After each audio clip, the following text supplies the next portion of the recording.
A matter is a physical substance, and not only is it a physical substance, it needs to contain two components, and that would be space. It must contain mass. It must take up some volume, and it must have some content in itself. For example, all of these are matter: plane, animals, your bread, ball, this liquid. They all occupy some space and has mass. Just think about it. What occupies space and has mass? There is a lot, right? Well, these matter, all components of atom, meaning that any matter that you see, if you were to zoom in and take individual piece of what that's made out of, it's made out of atoms. And there are different types of atoms. The periodic table shows you all the different types of atom possessed in a matter. So what does that mean for matter? Does that mean the matter has one or multiple of this? Yes, it must contain one of these guys or multiple of these guys in order to say that that is completely a matter.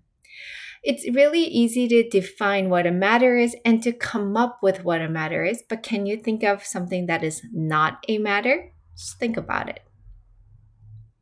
Meanwhile, let's do a learning check. Identify if the following composition is a matter. Identify if the following composition has atoms. So you try this and come back and check the key. And here is a key. I want you to take a special attention to air. Many people think that air is not a matter, but what do you breathe? You breathe oxygen along with other chemicals, and oxygen is on the periodic table. It is a matter, you just can't see it. It does have weight, it does occupy space, hence matter, and has atoms. If it's not a matter, then it's not going to have atoms, like this light.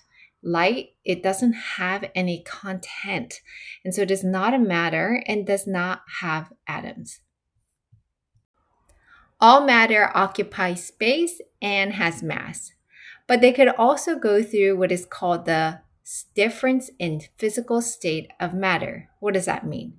It means that they are able to go into solid state, liquid state, and gas state, all three components. Solid is, you might be very familiar with, it is rigid and has a fixed shape. Liquid, it doesn't have a fixed shape, but only shapes around the container that it holds. Same for gas. It takes both up shape and the volume of its container. Now, does that mean, let's just say, for example, gold? Well, gold, you've seen it as solid, like rings, necklaces, or even just a chunk of gold. Do you think it can go into liquid? Yeah, I'm sure you've seen it. Some of the folks that are able to liquefy the gold, they could reshape it into a nice shape so they can melt the gold. Now, can the gold go into gaseous state? Well, let's ask this question. Is gold a matter? The gold is matter. It occupies both space and has mass. What does that mean?